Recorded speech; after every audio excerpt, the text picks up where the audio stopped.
হিজড়া ও ঝুঁকিপূর্ণ পুরুষ জনগোষ্ঠীদের চিকিৎসা সেবা গ্রহণে সরকারি স্বাস্থ্যসেবা প্রদানকারী প্রতিষ্ঠানসমূহে একটি ইতিবাচক ও সেবা বান্ধব পরিবেশ নিশ্চিত করা, সেবা প্রদানকারী চিকিৎসকদের হিজড়া ও ঝুঁকিপূর্ণ পুরুষ জনগোষ্ঠী সম্পর্কে অবহিতকরণ সহ তাদের ঝুঁকিপূর্ণ আচরণ পরিবর্তনে চিকিৎসকের করণীয় বিষয়গুলোকে সামনে নিয়ে মঙ্গলবার সিভিল সার্জন কার্যালয়ে এক বিশেষ অ্যাডভোকেসি সভা অনুষ্ঠিত হয়েছে।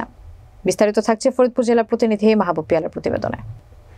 জেলা ইনচার্জ পলাশ খানের পাওয়ার পয়েন্ট প্রেজেন্টেশন এবং সঞ্চালনায় সভায় সভাপতিত্ব করেন civil surgeon doctor Sajeda Begum. আলোচনায় অংশগ্রহণ করেন জেনারেল হাসপাতালের আবাসিক চিকিৎসক doctor Ganesh Kumar Agarwala, doctor Nirjhar, doctor Ekram Hossain, doctor Juelia Jahan, district surveillance medical officer doctor AKM Ahsanuzzaman, civil surgeon officer medical officer doctor Alamin Sarwar সহ অনেকে। Civil surgeon doctor Sajeda Begum বলেন, HIV সংক্রমিত ব্যক্তিদের আরও নিরবিচ্ছিন্ন সেবা নিশ্চিতকরণে তাদের কার্ড প্রদান এবং একান্ত গোপনীয়তার সাথে তা প্রয়োজনীয় অনুযায়ী চিকিৎসকের প্রদর্শন বিষয়টি বিবেচনায় করতে হবে। পাশাপাশি HIV/AIDS নিয়ে যারা কাজ করছে প্রতি 2 মাস অন্তর তাদের নিয়ে সমন্বয় সভা করার বিষয়টি নিশ্চিত করতে হবে।